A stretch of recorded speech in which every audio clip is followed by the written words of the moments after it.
Всем привет, друзья! Добро пожаловать на мой канал Plants World. Сегодня мы займемся здоровьем спатифилума, поможем ему восполнить все питательные элементы, которые сейчас ему необходимы для активного роста, активного цветения, потому что сейчас конец весны и начало лета, начало очень активного для него сезона, и это самое время, чтобы помочь этому растению набрать зеленую массу и вследствие зацвести. Сегодняшнее наше средство все эти пункты закроет, и мы сможем благополучно улучшить внешний вид нашего растения, помочь ему быстрее расти, цвести дольше, если он уже цветет, и появиться новым цветам, если в данный момент ваше растение не цветет. Так что, друзья, сегодня будет интересно, полезно, поэтому прямо сейчас нажмите лайк, ведь гораздо больше людей узнают про это средство. Это очень просто. Просто возьмите, нажмите на эту кнопку и начинаем. Сразу перед тем, как мы начнем готовить, я советую очистить листья вашего спатифилума. Можно их опрыскать, можно протереть ватным диском для наилучшего эффекта, но хотя бы смыть пыль с них это желательно сделать, потому что применять мы будем подкормку и на листьях в том числе, и желательно, чтобы они были заранее уже подготовленными и чистыми.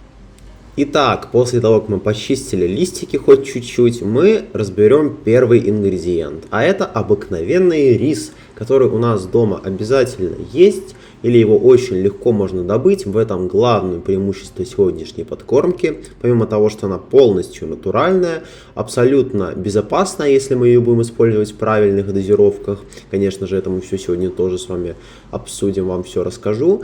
И первый ингредиент это рис. Рис у нас богат питательными элементами, очень важными, ключевыми для роста, развития спатифилума и любых, собственно, кстати, растений. Мы можем применять на всех цветах сегодняшнее средство, на большинстве, по крайней мере, абсолютно для орхидей, спатифилума, антуриума, замиокулькаса и многих других. Так что возьмите это тоже себе на вооружение и смело применяйте. Рис. Итак, какие же такие вещества у нас содержит важный рис? Первое это калий. Он ускоряет фотосинтез, помогает растению адаптироваться к низким температурам, недостатку влаги, что можно легко устроить летом случайно, когда полив не требуется довольно часто.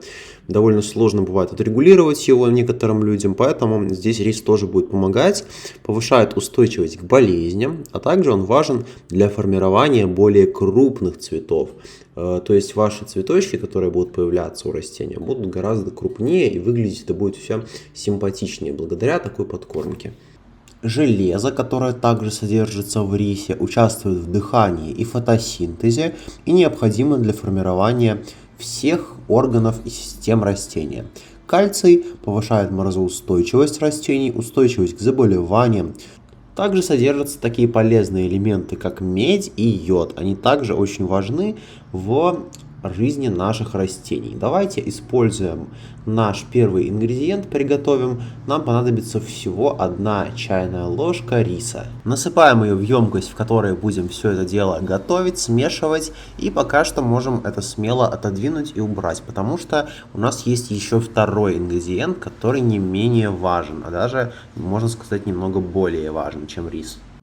И наш второй ингредиент это обыкновенная морковь, а точнее ее очистки мы будем использовать. Мы не станем сегодня заниматься перемолкой моркови для удобрения, это слишком все затратно, сложно и никакого в этом смысла нет, когда можно использовать просто очистки от морковки. Можно, конечно, при удобном случае, а можно и специально заняться ради такой эффективной подкормки. Просто очищаем морковь.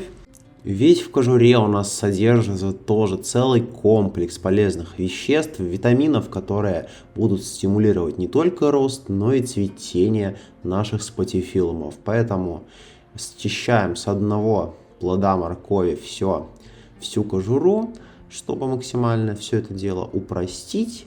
Не будем делать никакие в этот раз огромные дозировки. Рецепт постарался я для вас сделать максимально простым, потому что чтобы это было максимально доступно. Просто это все дело насыпаем в ту же емкость, в которой у нас рис подготовлен. И теперь Заливаем подогретой водой, не нужно ее доводить до кипения, потому что она станет слишком жесткой, хорошего в этом ничего нет, и для питья такая вода не очень хорошая, и для полива растений, поэтому мы ее просто разогреваем до такого тепло-горячего состояния, без кипения, и заливаем все это дело пол-литром воды. У меня это пол-литровая емкость, можно в литр воды тоже это также делать, разницы особо не будет. Теперь задача для риса это все перемешать, потому что рис мы будем использовать, конечно, не частички крупные. Нам нужны те маленькие, мельчайшие частички, рисовая мука своеобразная, которая там на самом деле находится, хоть ее не видно на крупе. И когда мы хорошо размешиваем, все эти частички выпадают в воду, они будут отлично впитываться корнями нашего растения, когда мы все правильно приготовим и польем. Собственно, после того, как перемешиваем, можно дать этому всему делу настояться несколько часов. Можно больше, можно меньше. Тут не так все принципиально. Можно там 3 часа, можно больше. Это все не так важно. Главное чуть-чуть дать этому постоять. И теперь остался самый важный момент. Это процедить наши получившиеся удобрения от морковки и от риса. Просто чтобы осталась чистая вода, без вот этих всех крупных кусочков. Ну и теперь, наконец-то, мы можем с гордостью сказать, что наша подкормка готова, и мы можем наконец-то ее применить. А применений сразу будет несколько способов, сейчас все с вами их выполним. Самый первый вариант это просто полить наши растения, потому что полив в поддон это самый хороший способ, если у вас проблемы с регулярным поливом, если вы либо забываете растения полить, либо переливаете, то все. Это все, конечно, плохо, поэтому можно поливать в поддон, этот способ оптимальный. Ну и сверху, конечно, в грунт тоже, если у вас все в порядке, можно такой способ задействовать. Ну и теперь второй вариант это залить нашу подкормку в опрыскиватель и благополучно опрыскать все листья. Так тоже растение получает питательные вещества, если вы вдруг этого не знали. Друзья, очень важна ваша поддержка. Поделитесь этим видео с друзьями, так гораздо больше людей будут знать об этом чудесном средстве. Увидимся совсем скоро, всем пока. И, кстати, пока посмотрите вот это видео, ведь здесь мы приготовили не менее чудесное средство.